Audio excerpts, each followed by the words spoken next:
season. There was no rain at all. A terrible drought came to the village. All the farmers were worried. Their crops were dying. The soil was cracking. The wells were drying up. David was worried too. But then something strange happened. While other farmers' lands became completely dry, David noticed something different on his land. Between the rocks, small drops of water were appearing. The rocks were keeping moisture in the ground. They were protecting the soil from the burning sun. David couldn't believe his eyes. He started digging carefully between the rocks, and he found the soil there was still damp, still alive. He planted his seeds in those small spaces between the rocks. He watered them carefully with the little moisture he found. Weeks passed, months passed. All the other farmers lost their entire crops. Their lands became like deserts. They had nothing to harvest. But David's land was different. Small green plants started appearing. Between every rock, there was life. His crops were growing.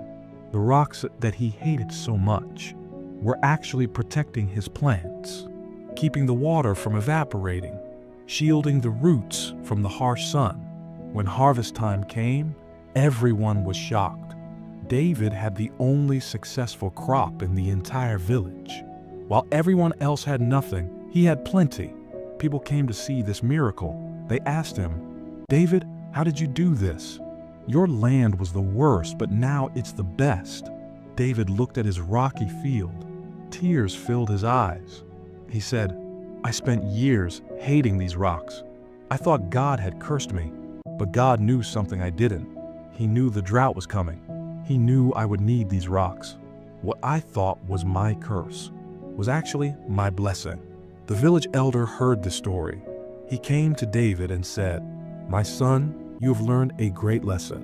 God gives everyone exactly what they need, not what they want, but what they need." David shared his harvest with everyone in the village. He helped all the farmers who once pitied him. And from that day forward, whenever someone complained about their problems, David would take them to his rocky field. He would say, "See these rocks? I used to hate them. I used to curse them every single day. But they saved my life. Your problems might look like rocks now, heavy, useless in your way. But God knows why He gave them to you. Maybe He's preparing you for a drought that's coming. Maybe He's protecting you from something you can't see yet. Maybe your biggest problem is actually your biggest blessing." Years later, David became the wisest farmer in the region. His rocky land became the most valuable, because when droughts came, again and again, his land always survived. People would travel from far away to learn from him, and he would always tell them the same thing. Don't curse what God has given you. Don't compare your land to others. God gives rocky soil to those who will need it. He gives smooth soil to others. Both are blessings, just different kinds. The truth is, God's plan is always perfect, even when it doesn't make sense to us right now. Maybe you're looking at your life today and seeing only rocks, only obstacles, only problems. Maybe you're asking God, "Why me? Why is everyone else's life easier? Why do I have to struggle so much?" But listen carefully. Those rocks might be there for a reason.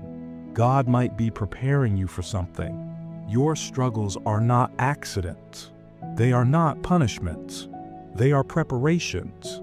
Maybe God is making you stronger for battles ahead. Maybe He's teaching you patience for blessings coming. Maybe He's protecting you from disasters you can't see yet. So don't give up on your rocky land. Don't abandon what God has given you. Don't compare your journey to others. Trust the process. Trust the plan. Trust that God knows exactly what He's doing. One day, when your harvest comes, you'll understand why the rocks were there. You'll thank God for every obstacle, every struggle, every hard moment, because those rocks, those difficult times, they were protecting you all along. I hope this story speaks to your heart today.